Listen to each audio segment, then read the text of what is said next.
오늘은 믿는 만큼 역사하시는 하나님이라는 제목으로 함께 은혜의 말씀을 나누겠습니다.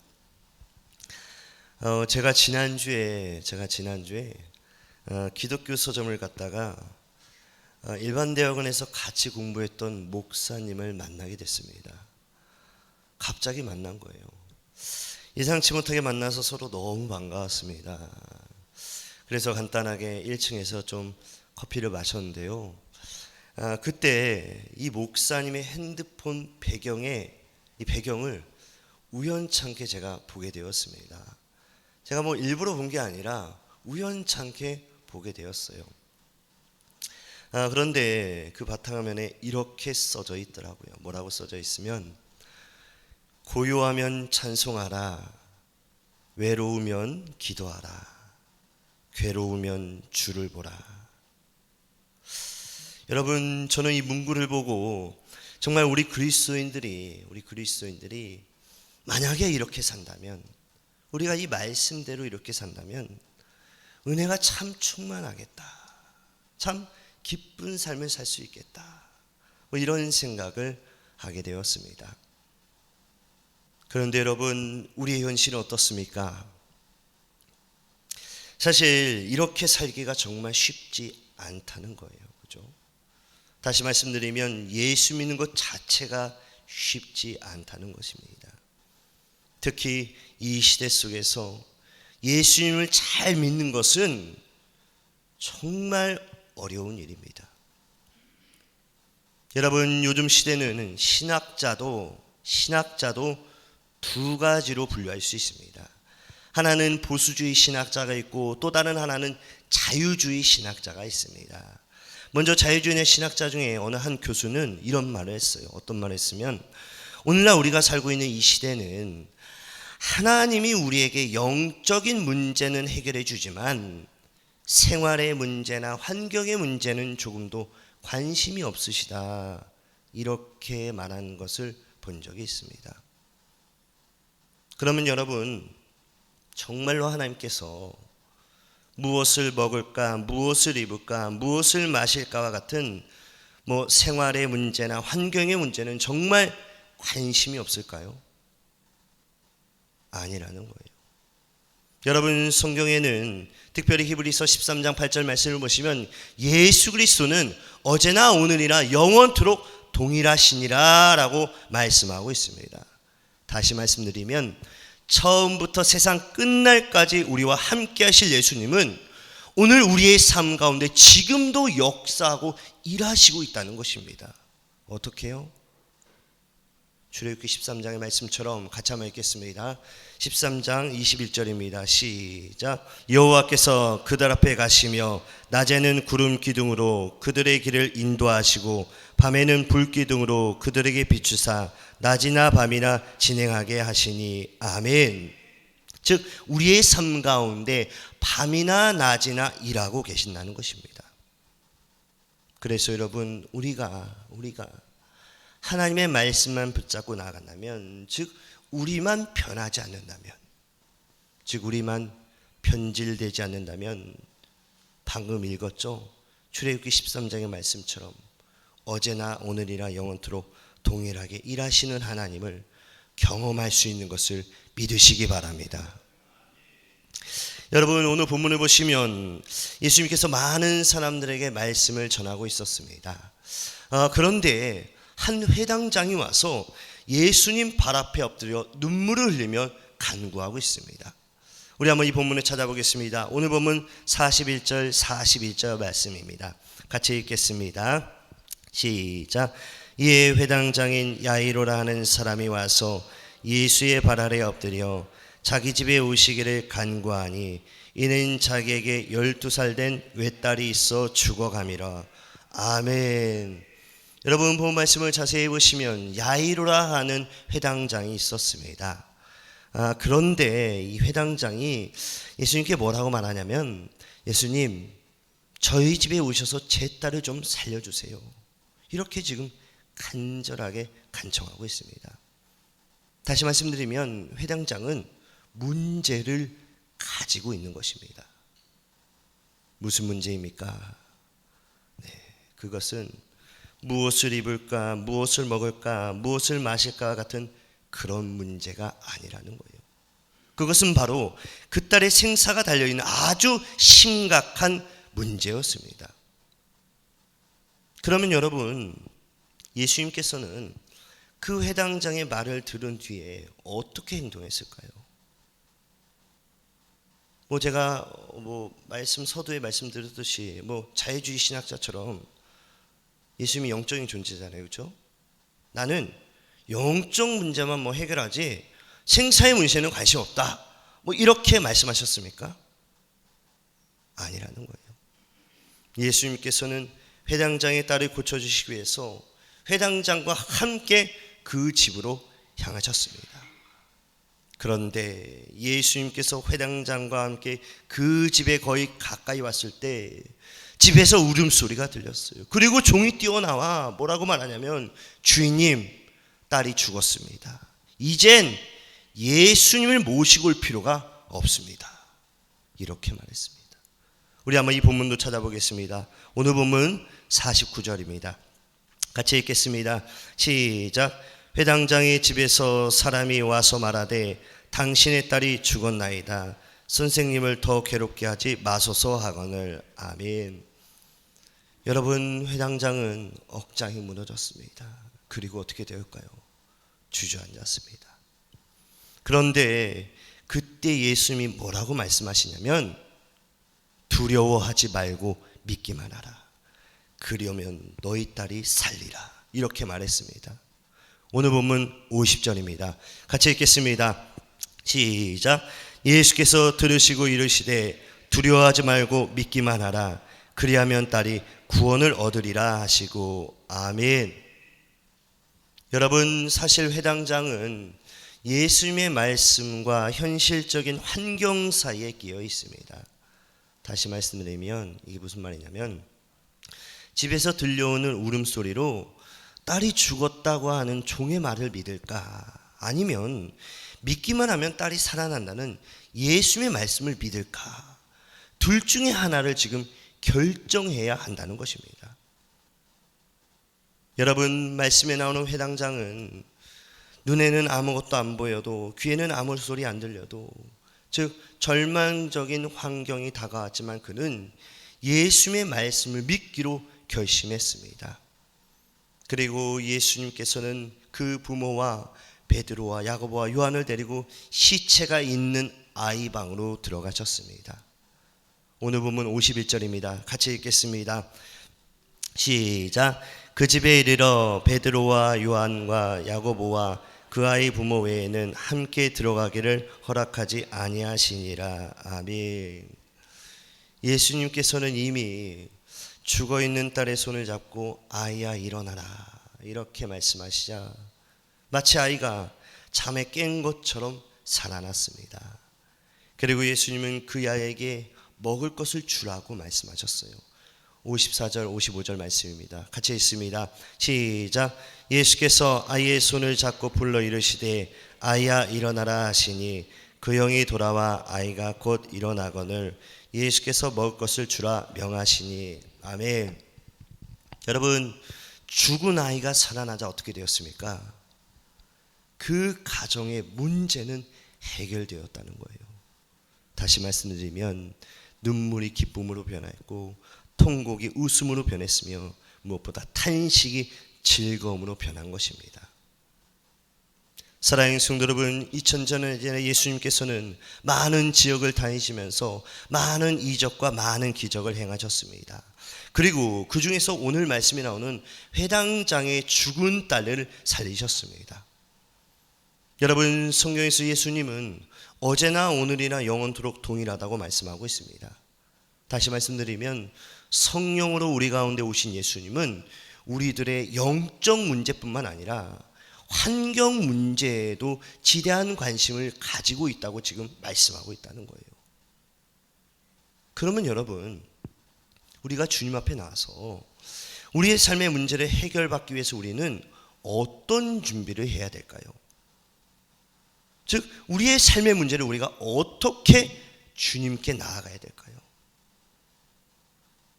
세 가지로 말할 수 있는데요. 첫 번째로 우리가 문제를 해결받기 위해서는 예수님의 문제 해결자이심을 믿어야 합니다. 예수님이 문제 해결자이심을 믿어야 한다는 거예요. 즉 우리가 문제가 생길 때, 우리의 삶 가운데 여러 가지 문제가 있을 때 우리가 예수님을 끝까지 믿어야 한다는 것입니다. 사랑하는 성도 여러분, 많은 사람들은 삶에 문제가 생기면, 어떠한 일이 생기게 되면 그 문제를 하나의 문제로 바라보고 있습니다.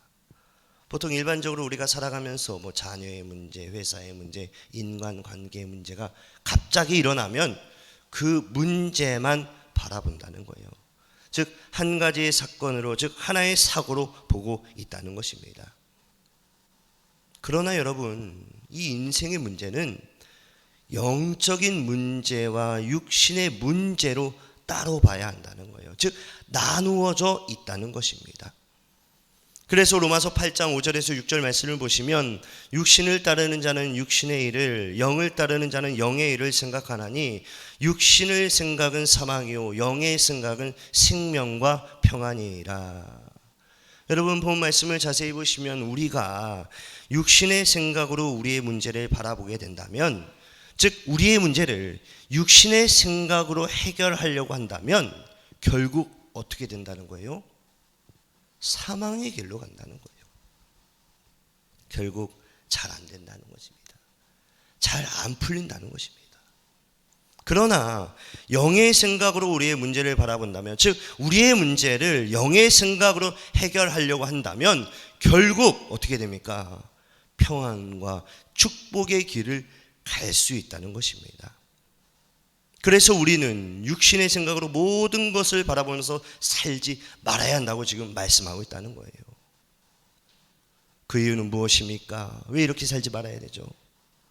그것은 바로 육신의 생각으로는 절대로 하나님을 기쁘게 할 수 없기 때문에 그렇습니다. 그래서 로마서 8장 7절 말씀을 보시면 같이 한번 읽겠습니다. 8장 7절입니다. 시작. 육신의 생각은 하나님과 원수가 되나니 이는 하나님의 법에 굴복하지 아니할 뿐만 아니라 할 수도 없음이라. 육신에 있는 자들은 하나님을 기쁘시게 할 수 없느니라. 아멘. 여러분 본 말씀을 보시면 육신의 생각으로 살아가면, 우리가 육신의 생각을 가지고 살아가면, 즉 나의 모든 생각이, 모든 생활이 내 생각과 내 마음 중심으로 살아가면 하나님의 말씀이 우리의 삶 가운데 들어와도 어떻게 된다는 거예요? 우리가 굴복하지 않기 때문에, 우리가 그 말씀을 따라가지 않기 때문에 우리의 삶이 하나님을 기뻐하는 삶을 살 수 없다는 것입니다. 그러나 여러분, 우리가 우리의 삶을 하나님 중심, 말씀 중심, 교회 중심으로 신앙생활하면 하나님을 기뻐하는 거기 때문에 내 영혼이 어떻게 됩니까? 잘 되는 것입니다. 하나님 중심, 말씀 중심, 교회 중심으로 살면 하나님이 기뻐하셔요. 그러면 여러분, 내 영혼이 잘 되면 어떻게 돼요? 요한삼서 1장 한번 읽겠습니다. 시작.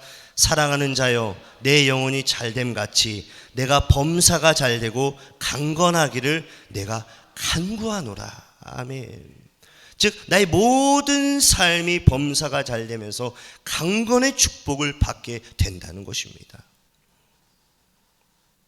사랑하는 성도 여러분, 우리가 성경을 보면 특별히 창세기부터 보시면 하나님께서는 우리의 인생을 지으시기 전에 먼저 말씀으로 물질 세계를 지으셨습니다. 하나님이 이 세상을 만들기 전에, 그렇죠? 우리를 먼저 만들기 전에 이 세상의 물질을 먼저 만드셨다는 거예요.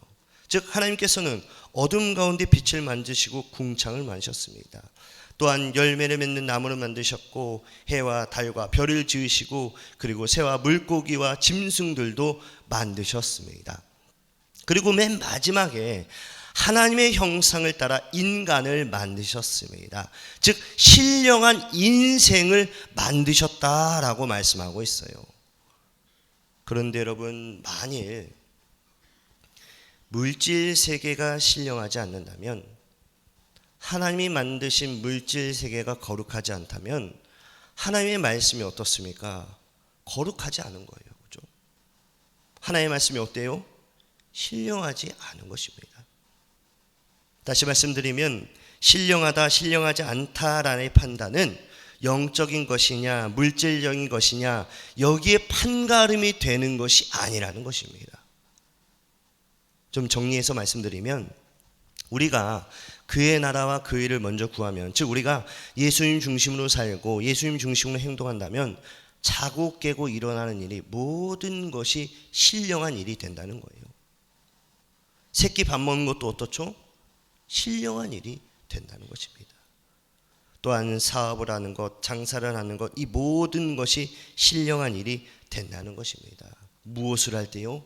우리가 예수님 중심으로 살고 예수님 중심으로 말씀을 따를 때 우리의 모든 것이 신령한 일이 된다는 거예요. 그러나 여러분, 예수님과 함께하지 않으면, 우리의 삶에 예수님이 없다면 우리가 어떤 일을 하든지 그것은 육신의 일이 된다는 것입니다. 그러므로 우리가 예수님이 함께하느냐 예수님이 함께하지 않냐에 따라 신령한 일과 육신의 일로 구분되는 것을 기억하시기 바랍니다.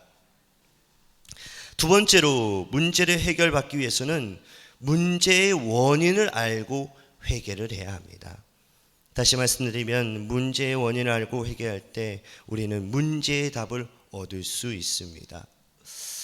여러분, 우리가 겪는 문제들 가운데, 우리의 삶 가운데, 우리가 겪는 문제들 가운데 내가 문제를 일으키지 않았는데 문제가 일어나는 게 있어요. 그죠? 나는 분명히 잘했는데 내 삶에 문제가 갑자기 옵니다. 그죠?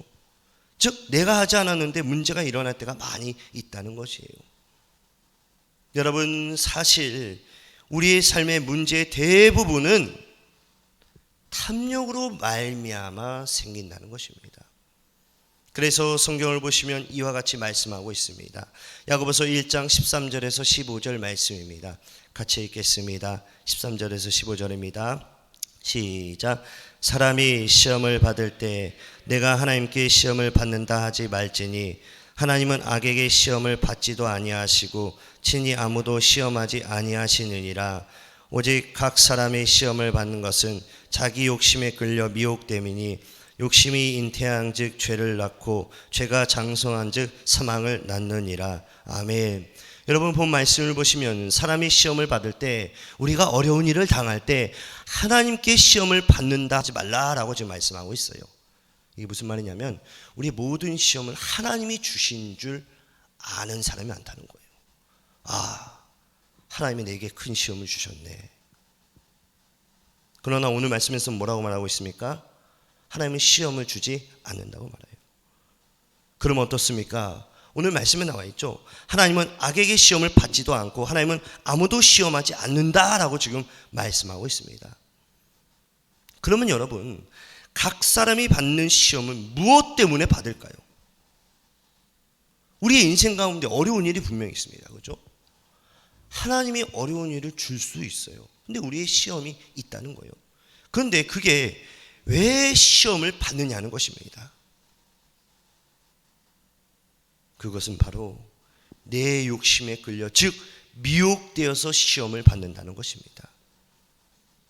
사랑하는 성도 여러분, 대부분의 탐욕은 우리의 생활 가운데 큰 문제를 일으키고 있습니다. 여러분, 한 몇 주 전에 한 2월 중순인가 초쯤인 것 같아요. 구정이 지나고 저랑 이제 같이 대학을 다녔던 친구가 전화가 왔습니다. 이 친구는 교육 콘텐츠 사업을 하는 친구입니다. 그런데 전화가 왔어요. 어떤 문제를 가지고 전화가 왔습니다. 그래서 많은 이야기를 하다 보니까 처음에는 이제 그 친구 이야기만 들어줬는데 나중에는 신앙 상담이 되었더라고요. 친구야, 너가 목사인데 나에게 한번 강력한 말씀을 한번 말해줘라. 제가 할 말이 있나요? 기도하마. 이런 이야기를 하면서 이야기했는데요. 사실 그 친구는 생활의 구애를 받지 않고 잘 사는 친구였습니다. 그런데 하루는 그 친구의 다른 친구죠. 다른 친구가 이 친구에게 전화가 왔습니다. 그러면서 하는 말이, 친구야, 너가 만약에 지금 자금이 좀 있다면, 돈이 있다면 틀림없이 더 많은 돈을 벌 수 있는 기회가 있는데 우리가 한번 이 교육 사업에 한번 같이 투자하자 이렇게 말했습니다. 그래서 이 친구가 교회를 다니는 친구거든요. 이 친구가 그 다른 친구에게 이렇게 말했대요. 그러면 내가 지금은 좀 힘들고 기도해 보고 연락을 줄게 이랬어요. 그리고 이 친구가 기도를 했습니다. 기도를 했는데 이 친구가 막 확신이 있더래요. 확답이 있더래요. 투자해야겠다. 그래서 이 친구가 그 다른 친구와 같이 투자를 했습니다. 결과는 어떻게 되었을까요? 잘 되었어요. 뭐 좀 부정을 하시는데 잘 되었습니다. 잘 되었어요. 지역에 소문이 났습니다. 그래서 너무 바빠진 사업 때문에 주의를 잃어버린 채 생활하게 되었습니다. 그리고 나중에 이 사업이 저도 깜짝 놀랐습니다. 전국으로 퍼져나갔습니다. 그런데 여러분 몇 년이 지나지 않아, 한 7년이 지났나요? 몇 년이 지나지 않아 이 교육 사업이 잘못되어 이 친구는 사업에 실패하여 큰 빚을 지고 말았습니다. 그래서 결국 아내와 크게 싸우고 너무나도 힘든 상황이 되었다고 저한테 말하는 거예요. 여러분, 저는 이 전화를 들으면서, 이 이야기를 들으면서 왜 이 사람에게, 왜 이 친구에게 이런 문제가 일어났을까? 왜 생겼을까? 도대체 원인은 무엇일까? 이런 생각을 하게 되었습니다. 여러분, 그들에게 문제가 왜 생겼습니까? 원인이 무엇일까요? 뭐 주의를 빠져서 그런가요? 그것도 이유일 수 있죠. 그러나 더 큰 이유는 바로 오늘 말씀을 준비하면서 제가 느낀 것입니다. 바로 탐욕 때문에 그렇습니다. 즉 자기 자신의 중심을 넘어, 즉 신앙의 중심을 넘어, 믿음의 중심을 넘어 더 큰 돈을 벌려고 하는 욕심 때문에, 그 탐심 때문에 큰 문제가 왔다는 것입니다. 그 후로 그 친구가 교회 가서 몇 주 동안 회개 기도했대요. 하나님, 내 모든 것을 내려놓습니다. 돈을 사랑하는 것, 탐욕하는 것, 모든 것을 내려놓습니다. 사랑하는 성도 여러분, 개인이나 가정이나 생활이나 사업에서 내 자신이 죄를 낳고 그 죄가 장성해서 파탄에 이르는 사람들이 얼마나 많은지 모릅니다. 그래서 우리가 문제 해결을 받기 위해서는 우리의 탐욕을 먼저 회개해야 한다는 거예요. 다시 말씀드리면 우리가 하나님 중심으로 살지 않고, 우리가 교회 중심으로 살지 않고, 우리가 말씀 중심으로 살지 않고 육신의 정욕과 안목의 정욕과 이생의 자랑을 쫓아 산 죄를 먼저 회개해야 한다는 것입니다. 그래서 이사야 59장 1절에서 2절 말씀을 보시면 같이 읽겠습니다. 시작. 여호와의 손이 짧아 구원치 못하심도 아니요 귀가 둔하여 듣지 못하심도 아니라 오직 너희 죄악이 너희와 너희 하나님 사이를 내었고 너희 죄가 그 얼굴을 가리워서 너희를 듣지 않으시게 하매니. 아멘. 여러분, 본 말씀을 자세히 보시면 우리의 탐심 때문에, 우리의 죄악 때문에 하나님과의 거리가 만들어졌다는 것입니다. 하나님이 손이 짧아서 우리를 못 도와주는 게 아니라, 하나님이 귀가 어두워서 우리를 못 도와준 게 아니라 뭐라고요? 우리의 죄 때문에, 우리의 탐심 때문에 하나님과의 거리가 멀어졌다는 것입니다. 그러나 여러분, 우리가 다시 하나님께 회개 기도로 나아간다면 하나님께서 능력의 팔로 도와주실 줄 믿습니다.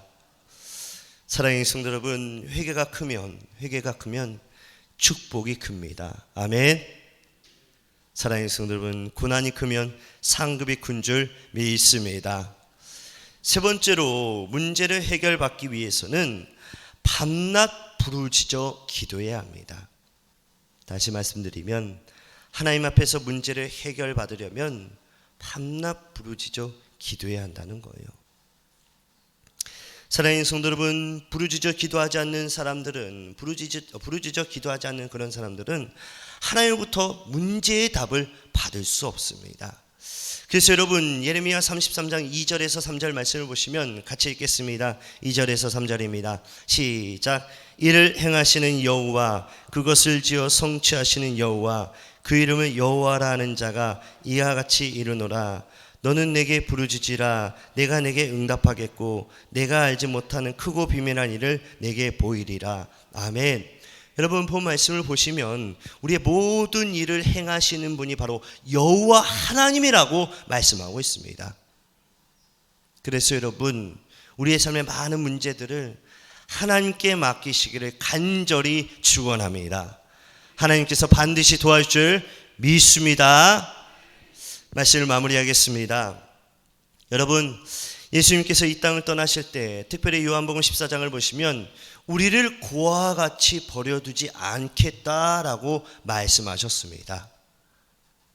그런데 여러분 많은 성도님들은 아직도 어떻습니까? 아직도 고아와 같은 심정으로 하루하루 살아가고 있습니다. 즉 어려운 일을 혼자 해결하려고 한다는 거예요. 다시 말씀드리면 예수님을 만나지 못한 사람들이 있다는 것입니다. 아직도 체험을 받지 못한 사람들이 있다는 거예요. 왜 그렇습니까? 그것은 바로 믿음이 없기 때문에 그렇습니다. 믿음이 작기 때문에 그래요. 여러분 성경은 분명히 우리를 고아와 같이 버려두지 않겠다고 지금 말씀하고 있습니다. 그래서 히브리서 13장 5절에서 6절 말씀을 보시면 같이 읽겠습니다. 5절에서 6절입니다. 시작. 돈을 사랑치 말고 있는 바를 족한 줄로 알아. 그가 친히 말씀하시기를 내가 과연 너희를 버리지 아니하고 과연 너희를 떠나지 아니하리라 하셨느니라. 그러므로 우리가 담대히 가로되 주는 나를 돕는 자시니. 아멘. 그래서 여러분 우리가 무엇을 해야 합니까? 우리가 방금 읽었죠? 먼저 하나님을 믿어야 한다는 거예요. 끝까지 하나님을 붙잡아야 한다는 겁니다. 즉 상황과 환경을 바라보지 말고 끝까지 믿는 우리 귀한 성도님들이 되시기를 간절히 축원합니다. 그리고 이어서 탐욕으로 말미암아 시험에 빠진 자신을 회개해야 합니다. 두 번째죠. 회개해야 돼요. 그리고 마지막으로 하나님께 부르짖어 기도하는 우리 귀한 성도님들 되시기를 간절히 축원합니다. 더 나아가 돌아온 한 주도 하나님의 능력 가운데 날마다 승리하는 우리 귀한 성도님들이 되시기를 간절히 축복합니다. 아멘.